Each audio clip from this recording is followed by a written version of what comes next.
안녕하십니까? 금강경에 물들다 13번째 시간입니다. 맞나요? 너무 오랜만에 공부를 해서 몇 번째 시간인지도 사실은 지금 가물가물한데, 그러면 내용도 가물가물하겠죠? 앞에 무슨 공부했는지? 아닌가요? 제 생각엔 아마 그럴 것 같은데, 이 앞에 내용을 쭉 하면서 이제 드디어 오늘은 이 금강경의 본론 부분에 들어간다고 볼 수가 있어요. 금강경의 본론은 다른 게 아니라 무상이라고 하는 이치거든요.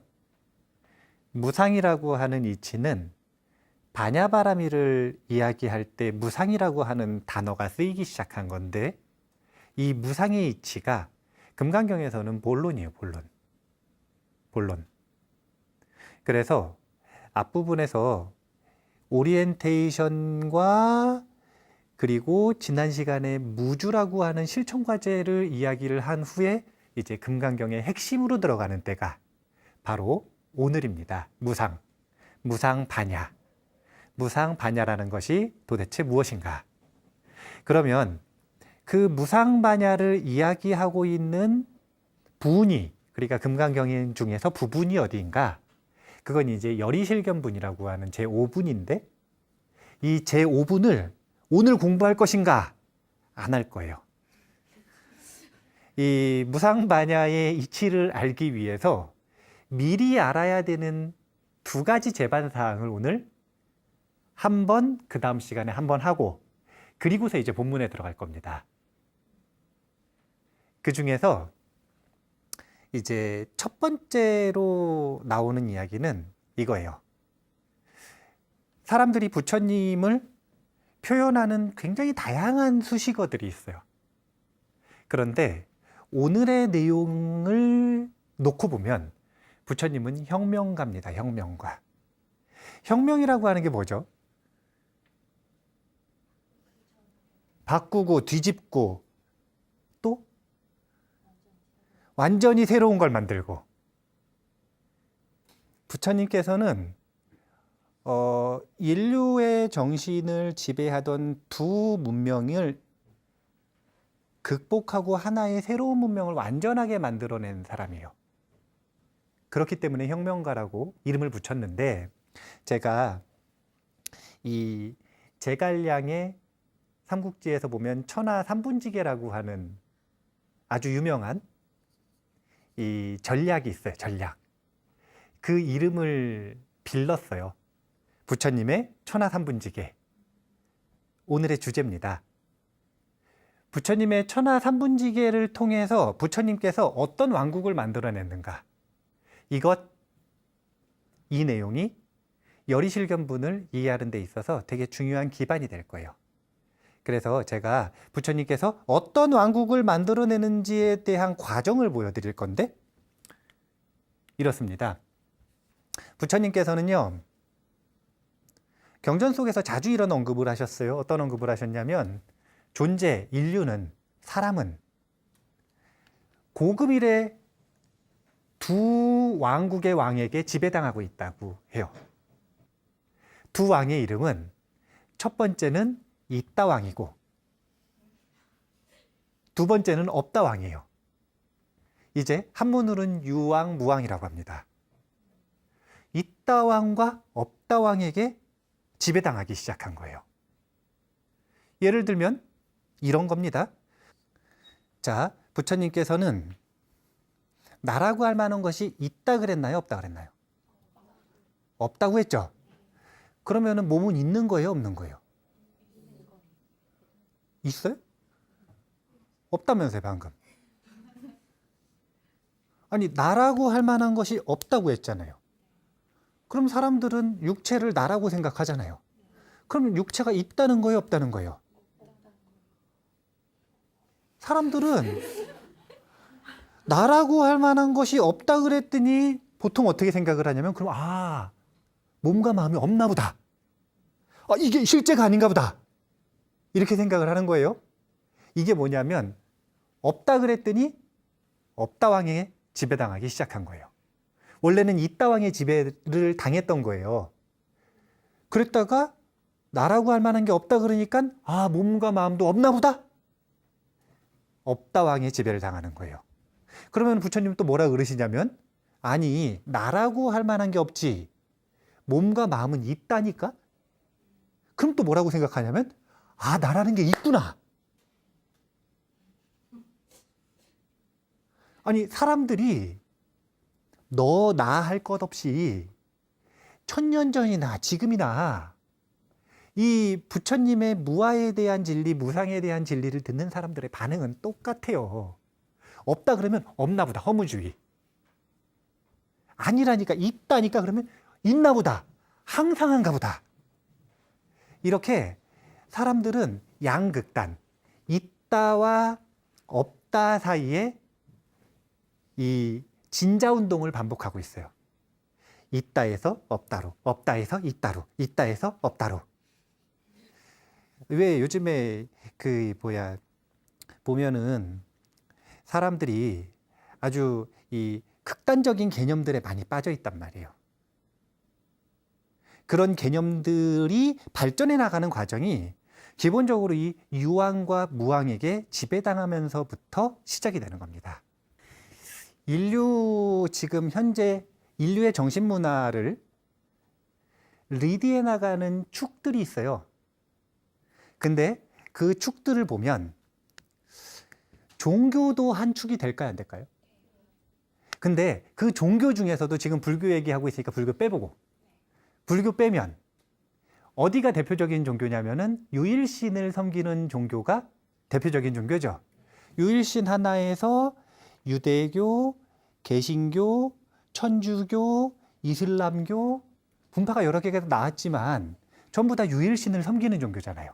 이제 이 서양의 종교, 서양으로 대표되는 이 종교는 뭐라고 하냐면 사람이 이 원빈 스님이라고 하는 존재가 있어요. 죽었어요. 그럼 원빈 스님이라고 하는 요 존재가 천국 가고 요 존재가 지옥 가고 이래요? 아니면은 이 존재가 완전히 다른 인격체가 돼가지고 천국이나 지옥을 가요? 원빈 스님이 천국을 가거나 지옥을 가죠. 예, 물론 이제 저 만나면 다 지옥 간다 그래, 그분들이. 사탄이라고 그러고 지옥 간다고 그러는데, 그런데 저희 원빈 스님이라고 하는 그 인격체가 지옥을 가거나 천국을 가는 거잖아요. 이건 뭐냐면 이 정신이 항상하다라는 거예요. 영원하다. 변화하지 않는다. 그러니까 이 죽으면 끝이 아니라 죽으면 계속 이어진다. 이게 단멸론에 반대되는 항상하다라고 하는 상주론인데 유왕의 대표적인 걸작물이에요. 있다라고 하는 것을 대표하는 걸작. 왜 종교라고 안 하고 서양 종교라고 했냐면 이 종교가 서양 문화를 집어삼켰고 그리고 이 서양 문화가 지금 세계를 집어삼켰기 때문에 그래요. 근대에 이 대침략 시대에 여러 곳들을 다 침략을 해서 지금 문화적으로 집어삼켰기 때문에 서양 종교라고 이름을 붙였습니다. 그런데 이 서양 종교는 어쨌든 유왕의 나라라고 보면 돼요. 그러면 이 유왕의 나라에 대적하고 있었던 다른 나라는 어디냐면 바로 유물론자들이요.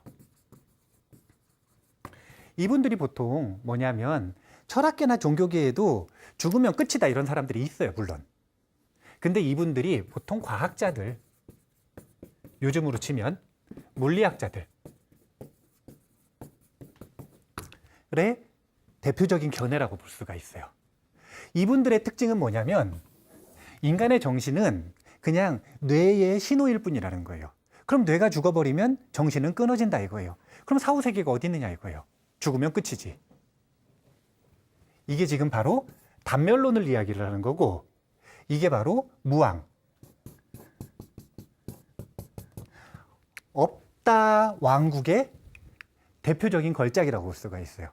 근데 지금 이게 요즘만 이런 게 아니라 2500년 전에 부처님 나타나시기 전에도 그랬고 부처님 나타나신 이후에도 이 두 가지 왕국이 인류의 정신을 지배했어요.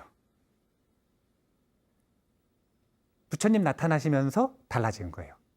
유왕과 무왕에게 지배당하고 있던 그 인류 정신의 흐름을 새로운 답안을 하나 제시한 것, 이것이 부처님이라고 보시면 돼요. 이제 우리가 이런 것도 좀 봐야 되는데, 서양 종교에 보면 창세기가 있잖아요. 창세기라고 하는 게 무슨 뜻이냐면 세상이 펼쳐졌다 이거죠. 창조되었다. 세상이 창조되는 이야기를 한번 보면, 자, 기독교 버전에서는 창조주가 이제 말씀으로 시작해서 뭐 이것이 만들어지고 언제는 이게 만들어지고 며칠째는 이게 만들어지고 그래가지고 마지막에 남자 만들고 여자 만들고 이런 이야기들이 쭉 있죠. 그렇게 해가지고 준비물이 다 만들어졌어요. 창세기는 끝난 거죠. 제가 끝났다라고 구분 짓는 부분이 어디까지냐면, 일단 그래서 어떻게 됐냐면 에덴 동산에서 행복하게 살았다 이런 얘기 아니에요? 원래는 하나님과 함께 에덴 동산에서 행복하게 살았다 이거잖아요. 그랬다가 선악과라는 걸 먹고서 황야로 쫓겨났다 그러죠. 제가 요거는 이제 저희가 다 알고 있는 이야기잖아요. 불자들도 다 아는 얘기 아니에요, 이거? 워낙 유명한 얘기니까.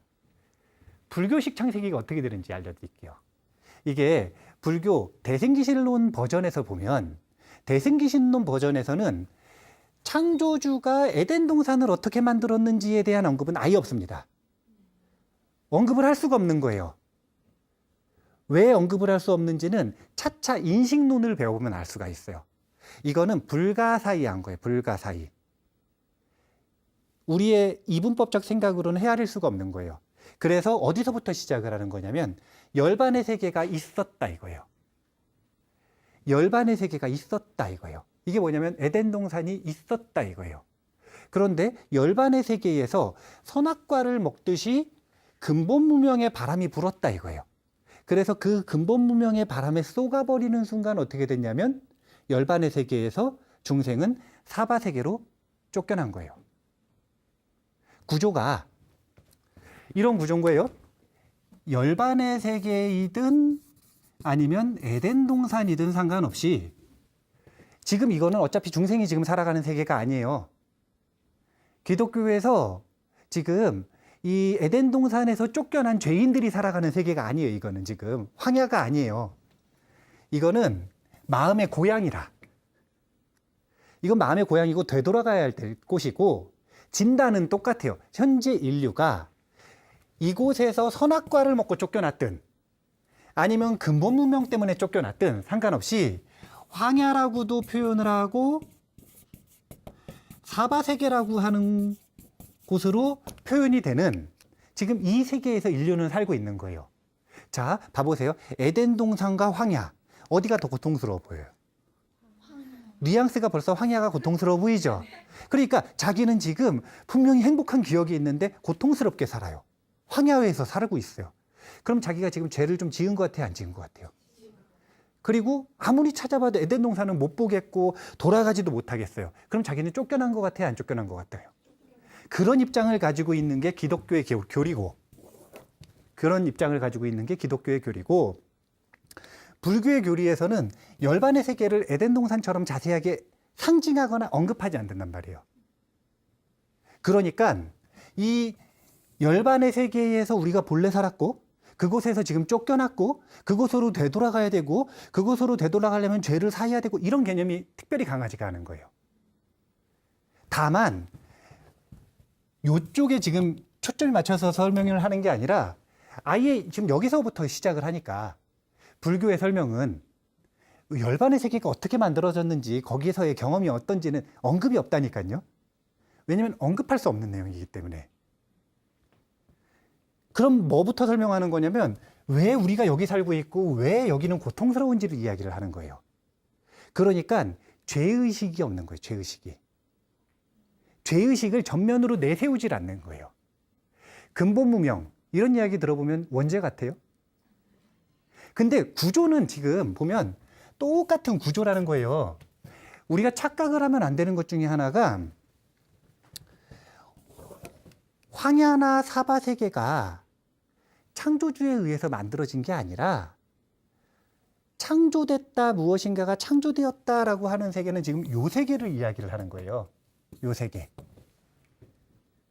지금 우리가 살아가는 세계는 선악과와의 화합으로 일어난 세계고 환상이고 근본 무명과의 화합으로 일어난 세계인 거지 본래 창조한 세계를 이야기를 하는 게 아니라는 거예요. 제가 이 세상이 창조됐다 이 이야기를 하는 게 아니라 이런 걸 보고 이제 비교 종교학이라고 표현을 하는데 비교 종교학적인 관점에서 어떤 구조를 가지고 세상을 바라보고 있나 인류가 지금 그 이야기를 하는 거예요. 인류가 바라보는 구조가 사실은 맨날 싸우잖아요. 창조를 했다 안 했다, 진화를 했다 안 했다. 근데 객관적으로 이렇게 구조를 놓고 보면 유사한 구조, 사실은 똑같은 구조의 다른 언어를 가지고 이야기를 하고 있을 뿐이에요. 아니, 아빠를 영어로 부르든 한국어로 부르든 모르는 사람이 듣기에는 다른 대상을 부르는 것처럼 느껴지지만 사실은 언어가 다를 뿐이지 똑같은 대상을 부르는 거잖아요. 우리가 이런 구조를 일단 이해를 해야 되는데 이 이야기를 오늘 왜 했냐면 지금 이 세계에서 이 세계로 나아가는 방법론을 추구를 하는 것들이 바로 서양의 종교 또는 이 물리학이라고 하는 것도 보면은 굉장히 이 철학적인 관점이거든요. 우리가 요즘에는 과학자들이 이 이론과 수학과 이 실험을 가지고 이렇게 실험하는 사람들이 물리학자인 줄 아는데 동양의 과학자들은 선비님들이에요. 선비님들. 동양에서는 선비님들이 물리학자거든요. 왜냐하면은 선비님들이 추구했던 게 뭐냐면 경물치진데 이 사물의 궁극으로 다가가서 그 이치를 추구하는 거예요. 물리학이잖아요. 방법론이 달랐을 뿐이지 동양에선 선비들이 물리학자들인 거예요. 그러니까 선비님들, 물리학자들, 과학자들 이분들을 이제 철학자나 학자들이라고 표현을 할 수가 있는데 이분들이 다 뭐를 하는 거냐면 다른 걸 하는 게 아니라 이 세계에서 탈출하고 싶은 거예요. 고통스러운 세계에서 탈출하고 싶은 거예요. 누구는 진리를 찾아서, 누구는 이치를 봐서, 누구는 신에게 되돌아가서 어떻게 구원받을 것인가, 어떻게 여기서 해탈할 것인가, 어떻게 나의 고통을 끝낼 것인가. 지금 인류 문명이 기록되는 5,000년 그리고 그 이전의 역사까지 통틀어서 계속 발버둥 치고 있는 건 뭐냐면 지금 저 고통에서 벗어나고 싶다는 거예요. 공통의 인식이 있어요. 그게 뭐냐면 지금 사는 세상이 부정할 수 없이 도처에 고통이 있다는 거예요. 행복할 때도 물론 있지만 자꾸 살다 보면 고통스러운 일들이 일어나는 거예요. 그러면 아무리 행복해도 자기가 시한폭탄 들고 있는 거 알면 행복을 잘 즐길 수가 없잖아요. 그러니까 이거 어떻게 끝내고 싶은 거예요. 그래서 각자의 방법을 가지고 열심히 노력을 했는데 그 노력이 그 전까지는 아무리 애를 써봐야 유황과 무황에게 지배를 당하고 있었다. 이 이야기를 지금 하는 거예요. 유황과 무황이 아닌 새로운 길을 제시하신 게 부처님께서는 연기 또는 무아라고 하는 길이에요. 유의 길도 아니고 무의 길도 아니고 연기의 길, 그리고 무아의 길, 그리고 대승불교에서는 공의 길이라고 표현을 하는 거예요. 이 새로운 왕국을 부처님께서 만들어내셨는데 저 왕국이 어떤 해답을 가지고 있는지에 대한 이야기는 조금 보면서 하셔야 되는데 왜 그러냐면 이제 귀신론이 아니라 저희 금강경 공부하다 보면 공이라고 하는 단어 많이 들어보셨어요? 안 들어보셨어요? 공이라고 하는 단어가 안 헷갈리세요? 제가 불교 경력이 15년 정도 되는 것 같아요. 15년? 뭐 그 전후에요. 왜냐면은 저는 불교를 접하자마자 출가를 해버렸거든요. 그러니까 제가불자 경력이 거의 없어요. 그러니까 법납이 거의 그냥 불교 경력이에요. 15년이 좀 넘나? 근데 이제 불교 경력을 통틀어서 봐도 여전히 헷갈려요. 저 공이라는 단어는. 이게 왜 헷갈리냐면 한 가지 사실을 몰라서 그래요. 그게 뭐냐면 있다, 없다.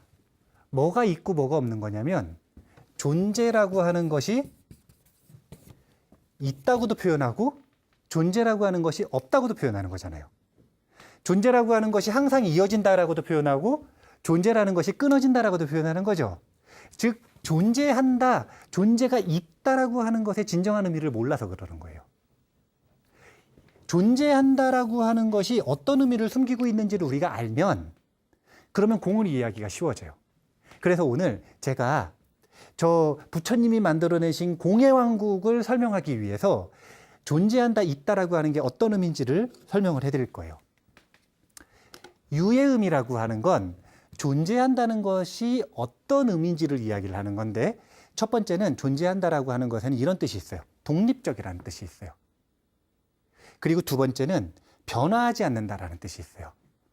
생각을 해보세요. 서양 철학자들이 플라톤 시대 이후에 뭘 진리의 모델로서 추구하기 시작했냐면 이데아라고 하는 걸 쫓기 시작했어요.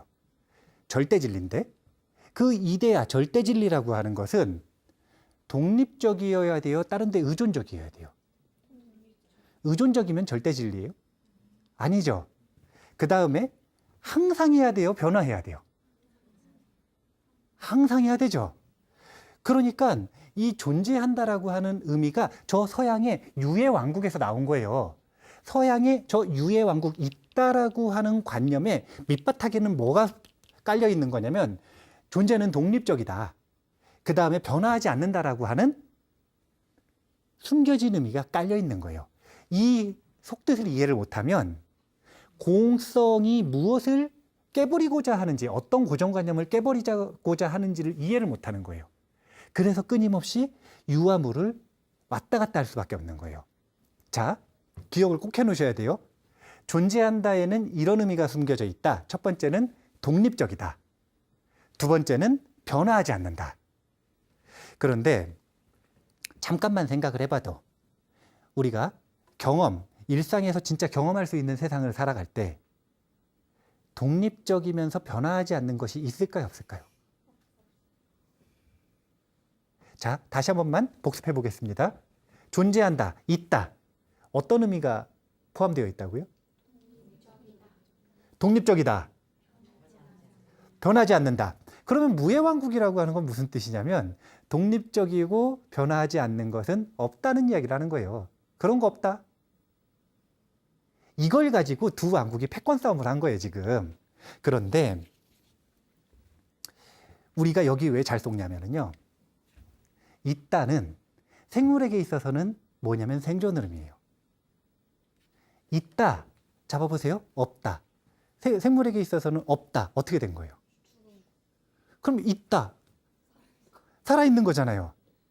우리가 있다의 왕국과 없다의 왕국에 지배당하면서 인류, 동물, 생물의 DNA에는 아주 강렬하게 저 잔재가 낙인이 찍혀 있어요.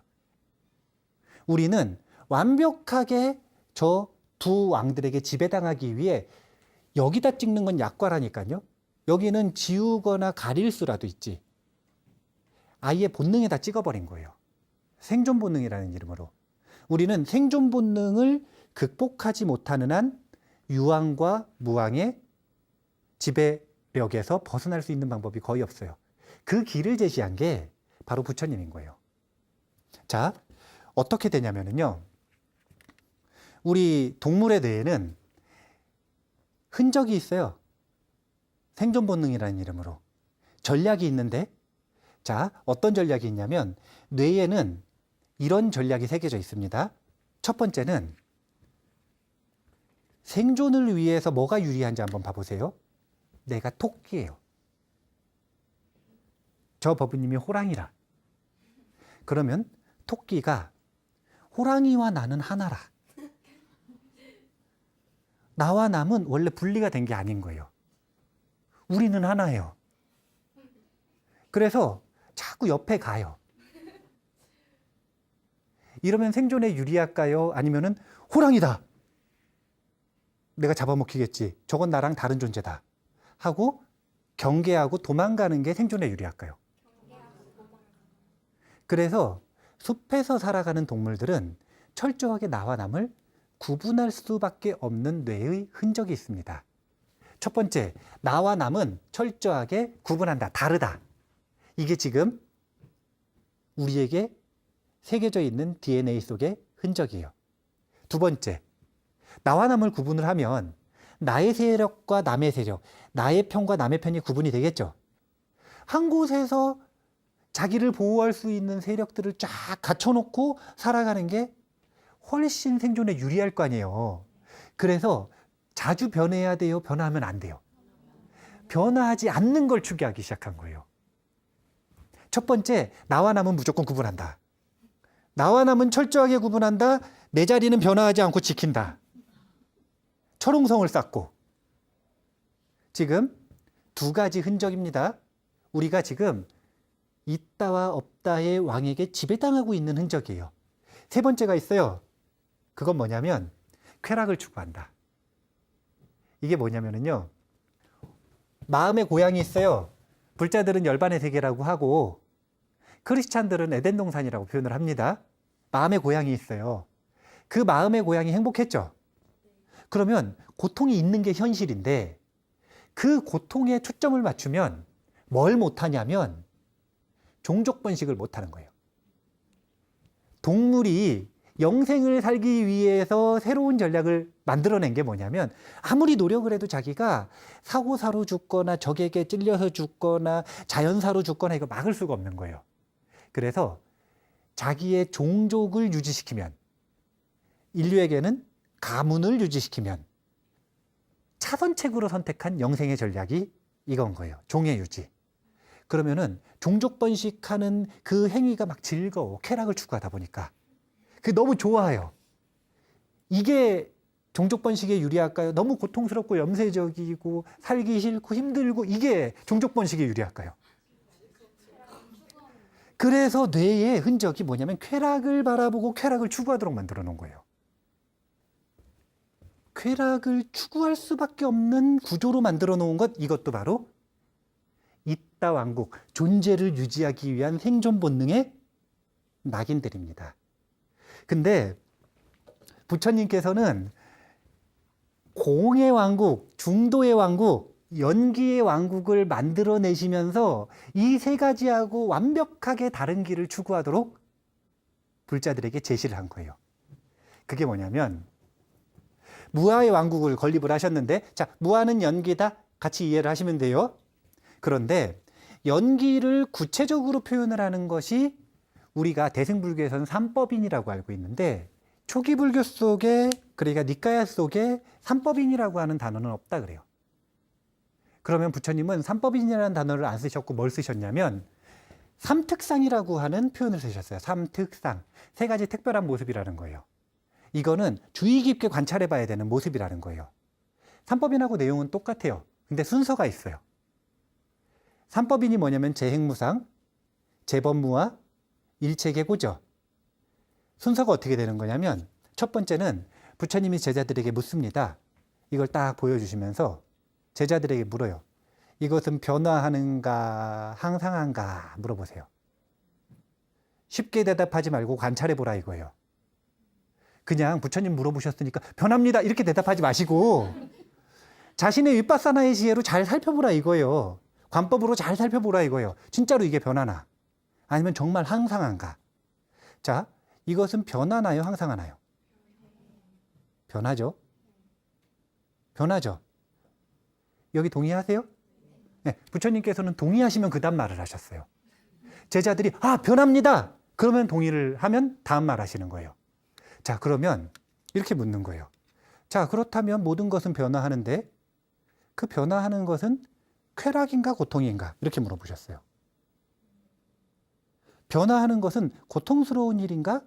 쾌락인가? 즐거운 일인가? 고통스러운 일인가? 자, 봐보세요. 변화하는가, 이건 무슨 뜻이냐면 사람은 늙는가 그대로인가죠. 자, 변화하는가 변하지 않는가는 늙는가 늙지 않는가요? 늙어요, 안 늙어요? 늙죠. 그러면은 언어를 딱 바꾸면 이렇게 되는 거예요. 늙는 것은 쾌락인가? 아니면 고통인가? 자, 변화하는 것은 쾌락이에요, 고통이에요? 고통이라는 거예요. 그럼 부처님 뭐라 그러시냐면 아주 감정적인 질문을 하십니다. 아니, 그런데 변화하고 고통스러운 그것을 왜 자꾸 나라고 집착하는가? 변화한다는 건 자기는 변화하고 싶지 않은데 변화하는 거죠. 내 통제하에 있어요, 없어요? 그럼 나라고 할 수 없잖아요. 더군다나 나라고 할 수 없을 뿐만이 아니라 고통스러워 죽겠는 걸 그걸 왜 붙잡고 나라고 애를 쓰느냐 이거예요. 그렇기 때문에 무아라고 표현을 하시는 거예요. 삼택상의 순서가 이래요. 무상, 고, 무아 중에 뭐가 제일 보기가 쉽냐면 무상이 제일 보기가 쉽잖아요. 객관적이고. 그래서 먼저 무상을 물어요. 그 다음 변하는 건 고통이라는 걸 인정하도록 만들어요. 그 다음에 변화와 고통을 품고 있는 그것은 내가 아니라는 것을 말씀하시는 거예요. 그런데 무상고 무아의 순서로서 삼특상을 이야기를 하셨는데 이 세 가지는 앞의 본능과 완전히 반대예요. 어떻게 반대냐면, 자, 나와 남을 철저하게 구분한다. 이것은 지금 자아는 확실하게 있다는 거예요? 아니면 무아로서 경계가 없다는 거예요? 확실하게 자아가 있다는 거죠. 그러니까 나와 남을 구분하는 거잖아요. 이건 제법무아하고 완전히 반대입니다. 자, 변화하지 않는 조건을 찾는다. 근데 세상은 변화해요, 안 변화해요? 이건 재행무상과 완전히 반대예요. 쾌락을 추구한다. 하지만 세상은 고통스러워요, 안 고통스러워요? 그러니까 제법무아, 재행무상, 일체계고인 연기에 있는 그대로의 세계에서 중생은 생존 본능에 뭐가 있냐면 제법무아가 아니라 제법유아라. 재행무상이 아니라 재행항상이라. 일체계고가 아니라 일체쾌락이에요. 그러면 안 된다는 게 아니라 그럴 수 있으면 그러면 좋겠는데 그럴 수 없는 세상에서 거꾸로 흘러가는 세상에서 반대를 추구하니까 그러니까 고통스러울 수밖에 없는 거예요. 세상은 다 일로 흘러가는데 중생만 이쪽으로 가겠다고 하니까. 이게 바로 중생 고통의 원인이라는 거예요. 이걸 정확하게 보시고 이 우리 생물 본능에 새겨진 이 유왕, 존재의 낙인을 지워버리고 해방시켜 주시는 게 바로 부처님의 삼특상 삼법인이라고 하는 흐름입니다. 그래서 연기의 왕국을, 무아의 왕국을 만들어내셨다. 다시 인류의 정신문화의 구조를 다시 볼게요. 문제의식이 있어요, 인류는 지금 요 세계에서 살아요, 이 세계에서 살아요? 황야 사바 세계에서 살죠. 만약에 자기가 에덴 동산에서 살고 계시면 문제의식이 있을까요, 없을까요? 없어요. 그런데 자기는 에덴 동산에서 산다는데 주변 사람들이 보기에 자꾸 문제의식을 가지고 있어. 이 사람은 에덴 동산에서 안 사는데 누가 봐도 에덴 동산에서 안 사는데 자기만 에덴 동산에서 산다고 우겨요, 지금. 그럼 이건 문제가 있는 거고, 실제로 에덴 동산에서 살고 있고 열반의 세계에서 살고 있으면 전혀 문제의식이 없어요. 그런데 인류의 뛰어난 지성과 정신을 가지고 있는 사람들은 다 문제의식을 가지고 있었어요. 현실에 대한. 그리고 더 나은 곳으로 나아가고자 하는 욕구가 있었어요. 그래서 만들어 놓은 정신의 틀이 우린 이런 존재가 아니라 이거예요. 우리는 마음의 고향이 있다 이거예요. 그래서 나온 종교가 서양의 종교. 우리는 원래 에덴 동산에서 살았다. 거기서 선악과 먹고 쫓겨났지만 되돌아갈 수 있다. 어떻게? 구원받아서. 진리를 찾는 사람들은 진리를 찾으면 지금 이 고통에서 벗어날 수 있다 이거예요. 그런데 부처님께서는 구원을 받는 것도 아니고 진리를 찾아서도 아니고 그거 아니고 스스로 있는 그대로를 보는 눈으로 획득함으로써 저 아까 세 가지였어요. 근데 보통 삼법이 날 때는 재행무상, 재법무와 일체계고 뭐 이런 식으로 하잖아요. 근데 삼특상으로 그냥 외우시는 게 제일 좋아요. 왜냐면 논리적 연결성이 있잖아요. 첫 번째는 모든 것은 무상하다. 무상한 것은 쾌락이 아니라 고통이다. 그리고 무상하고 고통스러운데 왜 그걸 나라고 집착하느냐. 무상고 무아. 이 사유의 길을 가지고 이 실천의 길을 가지고 이 존재의 고통에서 벗어날 수 있는 방법을 만들고 제시하신 게 바로 부처님인 거예요. 그래서 무상고 무아. 자, 삼특상을 통해서 뭘 하는 거예요? 뭘 알고 싶은 거예요? 무상고 무아. 뭘 알고 싶은 거예요? 무아잖아요. 무상을 통해서 고를 알고 고를 통해서 무아를 알겠다는 거잖아요. 그럼 결론이 뭐예요? 무아한 거죠. 무아. 무아를 알므로써 우리는 있다의 왕과 없다의 왕으로부터 벗어날 수 있는 거예요. 우리가 그렇기 때문에 이 고향으로 되돌아가는 길, 이게 열반의 세계든 아니면 에덴 동산이든 상관없어요. 부처님께서 제시하신 유일한 길, 열반으로 나아가는 길은 무아의 길이에요. 그래서 우리가 부처님께서 이제 혁명으로서 만들어낸 무아의 왕국으로 불자들이 가야 돼요? 아니면 다종교인들이 먼저 가야 돼요? 불자들만 여기 갈 것 같으시죠? 지금은 부처님께서 천하 삼분직에 성공하셨어요. 있다 왕국과 없다 왕국만 있는 시대가 아닙니다. 지금은 서양에도요, 이제는 있다 왕국의 세력이 희미해지기 시작했어요. 어느 쪽으로 많이 왔냐면 무아 영기의 왕국의 세력으로 많이 왔어요. 서양 사람들도. 유물론자들도 많이 왔어요. 이 얘기는 무슨 얘기냐면 기존 불자들이 뒤처지고 있다는 거예요. 있다 왕국에 속해 있었던 사람들과 없다 왕국에 철저하게 속해 있었던 사람들이 지금 무아의 왕국에 먼저 가게 생겼어요. 우리가 지금 이제 그 사람들한테 배워야 돼요. 사실 이미 배우고 있어요. 물리학으로부터 과학을 배우고 있고 서양 종교로부터 불교가 넘어가가지고 그 서양 문화에 맞게 개량된 걸 우리가 배우고 있잖아요. 지금 이런 시대예요. 왜? 불자들이 무아의 왕국으로 들어가질 못해서. 길을 명확하게 모르기 때문에 그래요.